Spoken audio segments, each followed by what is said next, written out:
We'll set the table for Cavs Celtics. But first, James Harden takes Draymond off the dribble. The one-hand slam dunk from last night's game. Little burst from James.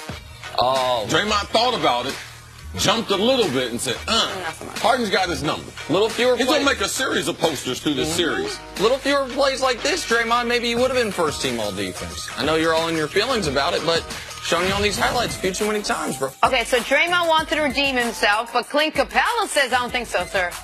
Look at how clean this block is up top. No. Draymond had a missed dunk in game number 4. People didn't talk about a lot, and this was an unbelievable block. At the rim, this is the kind of stuff when you win a championship, Nick, you go back and been like, okay, these are key plays right here. Absolutely right. Then this, Chris Paul hitting the tough 3 right in Steph Curry's face, and he hits him with the little shimmy of his own. Oh, yeah. A little shimmy.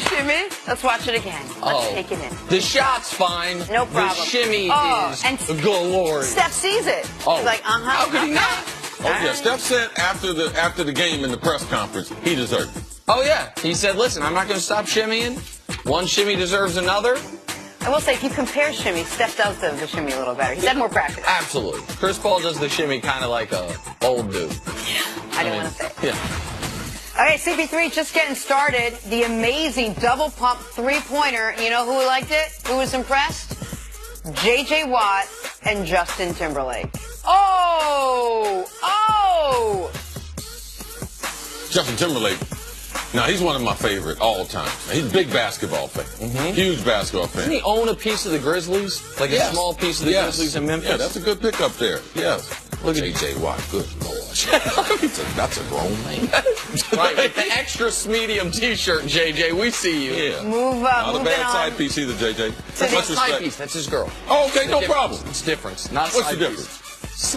I'll tell you after the girl sitting next to him. That's his girlfriend. Okay, no problem. Moving on to the Eastern Conference Finals. Let me walk that one back. JJ, my dude. You know what I'm saying?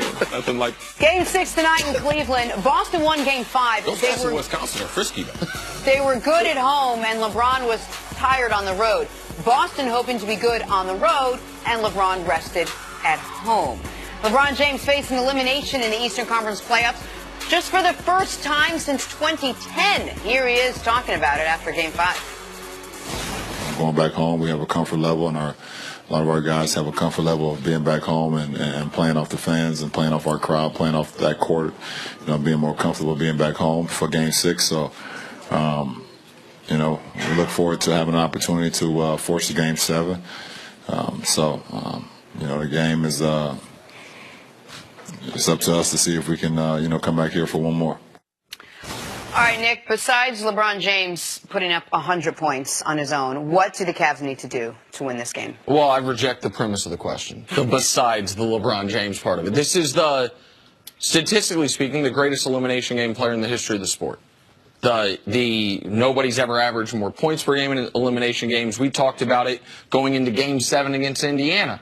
How since he walked off the court against Dallas, the lowest moment of his career, he has faced elimination 13 times.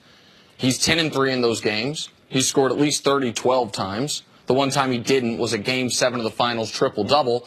By the way, that stretch started in a Game 6 in Boston in 2012. Arguably the most important game of LeBron's career is 45-15-5. So Game 7, I believe the Cavs will need more of a collaborative effort because it will be in Boston. Game 6, LeBron can win this game by himself. LeBron can go out and beat Boston at home by himself, and that's about what I expect to see. I expect you to say that, but if that happens, because I saw in game number 2, LeBron had a type of performance that would beat a normal team. They didn't do it. This Celtics team, not as talented. They're 2 superstars, well documented. Not there. But as a team, this is a team that can't be beat by one player. All right? And that's what I believe. All right? We're going to come on this show on Monday, and people are going to be shocked. LeBron James not going to be in the playoffs. What are we going to do? Because I don't believe that this unit, that not only can they win a game in Boston, but I wouldn't be shocked that Boston won game number 6 in Cleveland. Like, based on the way the team has played, the younger players adjusted in game number 4, the way they played the second quarter, third quarter, and the fourth quarter, and the way they went back to game number 5 and handled their business in Boston, I wouldn't be shocked at all if Boston won tonight in Cleveland. See, I agree with you that you can't just say LeBron will be enough for them to win a game in Boston, because you're right. We saw game 2 in Boston. LeBron played brilliantly, a 40-point triple-double, and they lost. But we can show the audience the home-road discrepancy. There's 2 different teams now. Like, Boston is a great team at home, and they have been bad on the road. Is one great player enough to beat them on the road? I mean, I've seen it happen in this postseason already. I saw Giannis do it. I saw LeBron do it twice already. Go ahead.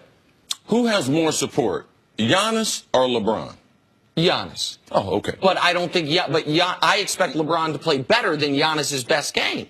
Like of course, that kind of math, Nick, of course. Yeah, I expect LeBron to play better. But basketball doesn't work like that. All right? The backcourt of the Cavaliers has been horrible. And there's no number that we can pull. Dusty, get me a stat that's going to tell me JR's going to play better, that they're going to play. There is no stat. So you know what we are back to now? We're back to where we were at the Pacers series. Man, we just believe in LeBron. It's just blind faith. But what if that doesn't work? What if that doesn't work over the next 2 games? Which I don't believe it's going to work because of lack of support. But listen, just real quick, I apologize.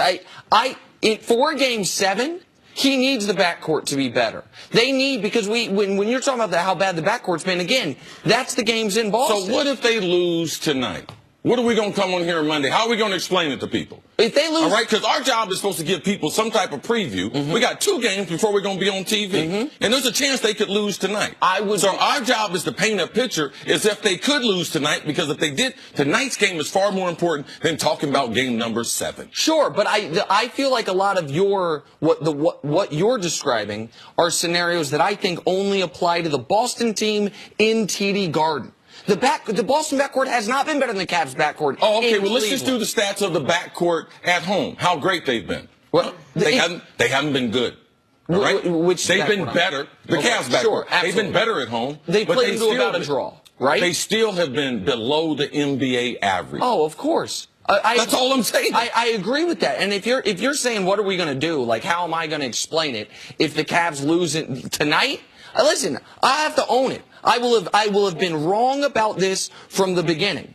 But I do not think that when the other team doesn't have an established superstar, no matter how good the supporting cast is, no matter how bad Cleveland's supporting cast is, that Cleveland's going to lose a home elimination game in the Eastern Conference. I don't believe that. Question. You rejected my question and my premise that LeBron needs to score 100 points and not rely on anything else. I almost reject yours a little, that he could single-handedly go out and win this game. Ty Lue didn't know really how to manage the last game because he didn't know who to rely on. How does he make adjustments now for this game? Not knowing, is he going to play Kyle Korver? Is he going to keep the same backcourt? Do you rely on J.R. Smith? I mean, how do you answer those questions? You bring up a good point, Jenna. In an elimination game, how patient can I be with guys I've depended on? Absolutely. It's legitimate. Everyone should be asking themselves that question. How long can they stay? Do they go with Jetty Osman? You know, do they give him some minutes? Like, there's so many questions surrounding the Cavs that are legitimate. He made a huge mistake in game number 5. All right, as far as Kyle, the number of minutes he played, worrying about the Celtics rotation compared to doing what they do best, and that's put the best shooters on the court. So all those things are on board. What I just try to do, Jenna, is give people a picture of the scenarios of what can happen. And in this game tonight, it's not like Vegas thinks this is one lopsided game. Cleveland is going to win. If they don't win tonight, I just try to give people things they should look at for the upset. Right, and I just the upset would be the most shocking result of the NBA playoffs thus far. Okay. It would be more shocking than But we would at least have our fan base prepared for that. Okay, well that's your job then, Tim. That's what I'm doing. That's fine. The point you're making about, listen, Clarkson, maybe he shouldn't be in the rotation. Ty Lue making adjustments. All those things are applicable for Sunday. For tonight, I don't think the game will be close, and I think it will be because of that guy. I guess we'll see. We'll see in about 13 hours. All right, that's the story there. We'll go back to the Western Conference Finals on the other side. Coming up, who is to blame for the Warriors now being down 3-2 in that series to the Houston Rockets? Next, this is First Things First.